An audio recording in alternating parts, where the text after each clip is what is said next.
Class 12th में हमारे targets बहुत हाई हैं, हम 90 प्लस स्कोर करना चाहते हैं, तो क्या हम ये जो हमारा ड्रीम है इसे अचीव कर भी पाएंगे या नहीं, या हमारे 50% है, 60% है, तो क्या मैं 95% से ऊपर स्कोर कर पाऊंगी या नहीं। तो यहाँ पर बेटा बात करेंगे कि अगर आपका स्कोर डाउन है क्लास 11 में, या आपने किसी भी रीजन से क्लास 11 में ठीक से स्टडी नहीं किया है, तो क्लास 12 का अगर आपका टारगेट हाई है तो उसको कैसे अचीव करें। तो यहाँ पर मैं बात करने वाली हूँ कि जैसे हमारा सेशन स्टार्ट हो गया है, तो स्टार्टिंग ऑफ द सेशन से ही हमें क्या स्टेप्स लेने हैं, क्या एक्शंस लेने हैं, जिससे कि आप लोगों का जो भी आपने टारगेट सेट किया है वो आप कैसे अचीव कर पाएंगे, चाहे आपका क्लास 11 में बेस अच्छा रहा हो या ना रहा हो। तो आइए बेटा स्टार्ट करते हैं कि how to start the new session 2024 class 12th। तो सबसे पहले हम क्या करते हैं, अपने पहले सारे के सारे सब्जेक्ट्स जो भी हैं हमारे क्लास 12th के, उसका ओवरव्यू देखते हैं। सो क्लास 12th के आपके जो सब्जेक्ट्स हैं वो है इंग्लिश,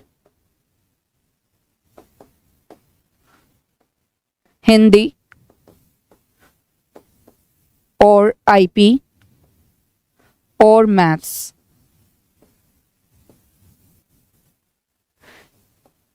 नेक्स्ट कॉमर्स के अब मेन सब्जेक्ट्स की बात करते हैं, अकाउंट्स, नेक्स्ट है बिजनेस स्टडीज,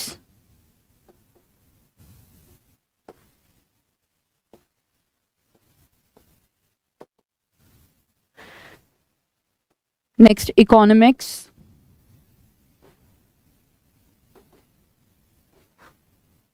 एंड जो ऑप्शनल सब्जेक्ट है आपका वो है फिजिकल एजुकेशन।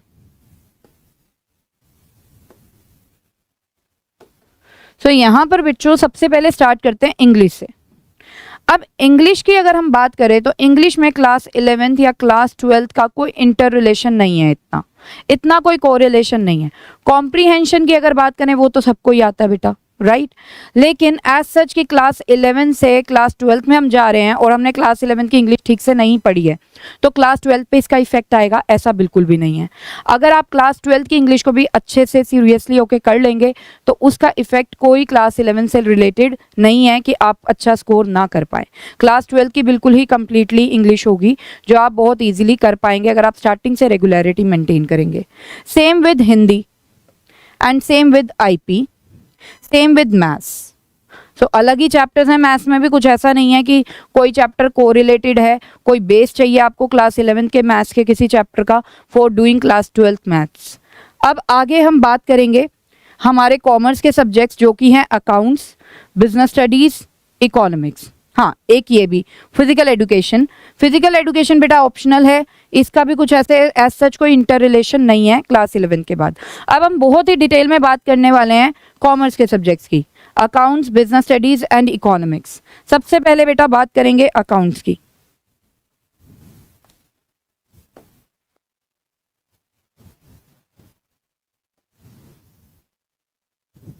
सो अकाउंट्स की अगर हम बात करें क्लास 11 एंड क्लास 12 की,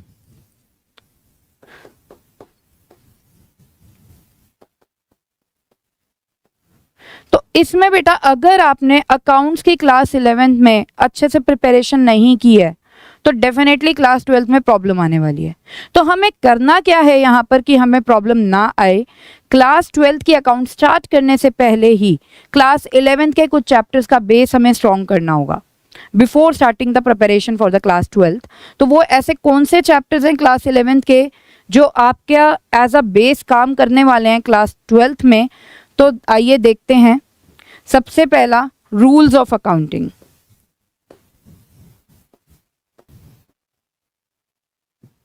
रूल्स ऑफ अकाउंटिंग में आपको दोनों जो अप्रोचेस थी, American approach and modern approach, उसके सारे रूल्स प्रॉपरली रिवाइज करने हैं और उसके बाद आपने जर्नल एंट्रीज की भी प्रैक्टिस करनी है। तो जो आपका चैप्टर है जर्नल, उसको भी बहुत अच्छे से आपने प्रिपेयर करना है। उसके बाद मैं बात करूं तो फिर आपको नॉलेज चाहिए लेजर की, क्योंकि क्लास 12 में यही होने वाला है बेटा, आपको बहुत सारे अकाउंट्स बनाने पड़ेंगे। तो अकाउंट्स बनाने के लिए हमें लेजर की तो नॉलेज चाहिए ही चाहिए। तो लेजर बहुत अच्छे से करना है आपको, उसके बाद फाइनल अकाउंट्स। अब क्योंकि क्लास 12th में आपको स्टडी ही क्या करना है, आपको स्टडी करना है final accounts of companies, final accounts of partnership firms की, पार्टनरशिप फर्म कैसे अपनी अकाउंटिंग करती है, कंपनीज कैसे अपनी अकाउंटिंग करती है, और ये जो फाइनेंशियल स्टेटमेंट्स अपनी प्रिपेयर करते हैं उनको एनालाइज कैसे किया जाता है, मतलब डीपली स्टडी कैसे किया जाता है। तो ये वाला चैप्टर तो आपकी बहुत अच्छी कमांड होनी चाहिए, और इस चैप्टर की अच्छी कमांड करने के लिए ये तीनों चीज़ों की तो ज़रूरत है ही है। सो क्लास 12th का मैंने आपको ओवरव्यू दिया है अकाउंट्स का कि हम क्या क्या स्टडी करने वाले हैं। तो accounting for partnership firms,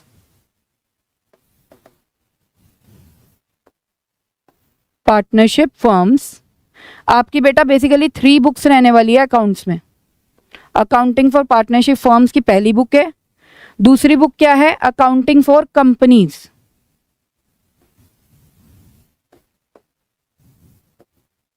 and तीसरी book analysis of financial statements.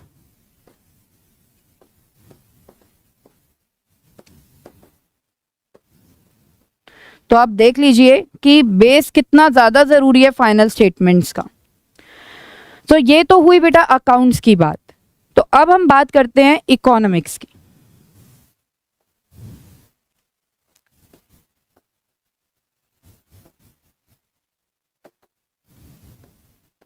Economics class 11th में जैसे कि आप जानते हैं कि आपने एक तो स्टैट्स पढ़ी यानी कि स्टैटिस्टिक्स, दूसरा बेटा micro economics which is one of the branches of economics. अब क्लास 12th में हम लोग क्या पढ़ने वाले हैं, क्लास 12th में हम लोग पढ़ने वाले हैं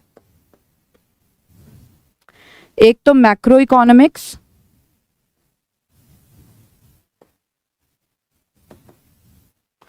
दूसरा इंडियन इकोनॉमिक डेवलपमेंट।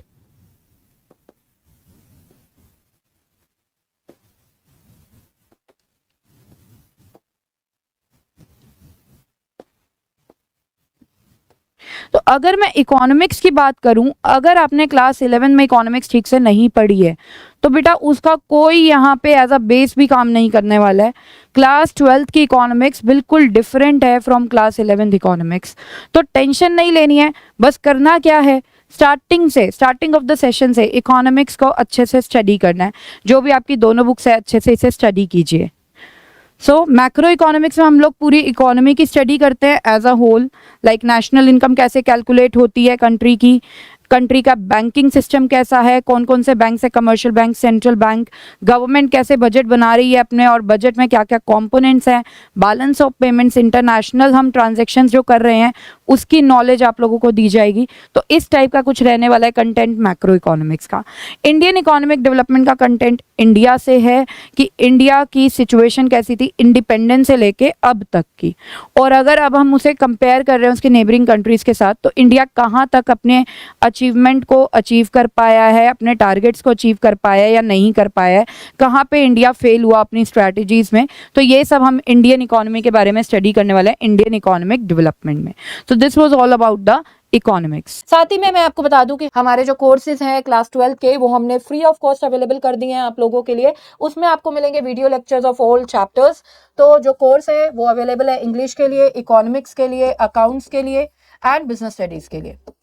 तो देर किस बात की है, जल्दी से एनरोलमेंट करा लीजिए और अपनी प्रिपरेशन को स्टार्ट कर लीजिए with the best courses of grooming education academy. तो बच्चों बात करते हैं बिजनेस स्टडीज की।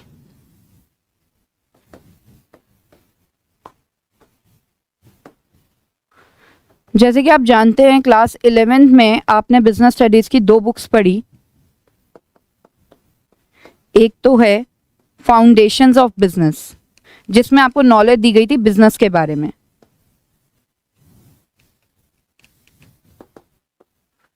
दूसरा है फाइनेंस एंड ट्रेड।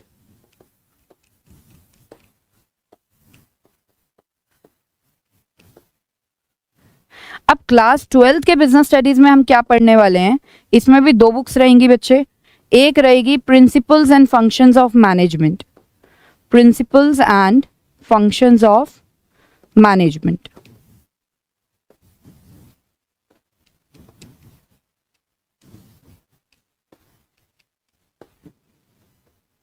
एंड दूसरी बुक है marketing and finance.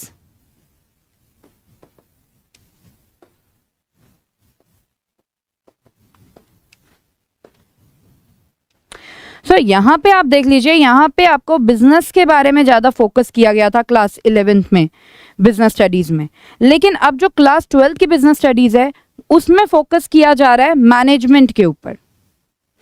So management के जो फंक्शंस है like planning, organising, staffing, directing and controlling, तो ये सब हम बहुत ही ज़्यादा डिटेल में क्लास 12th बिजनेस स्टडीज़ में पढ़ने वाले हैं, साथ में मार्केटिंग एंड फाइनेंस से रिलेटेड।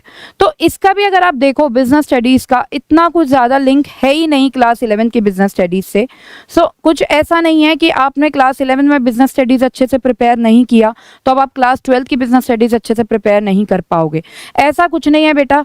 बस अपने टारगेट्स अच्छे रखो, कंसिस्टेंसी रखो, मतलब रेगुलरिटी रखना अपने सब्जेक्ट्स में, तो आप अच्छे से अपना जो भी टारगेट है अचीव कर पाओगे, ठीक है। लेकिन कंसिस्टेंट रहना है, because consistency is the key to success. आशा करती हूँ कि इस वीडियो से आपको काफ़ी अच्छे से समझ में आया होगा कि आपको न्यू सेशन स्टार्ट कैसे करना है। मिलते हैं नेक्स्ट वीडियो में। जय श्री श्याम।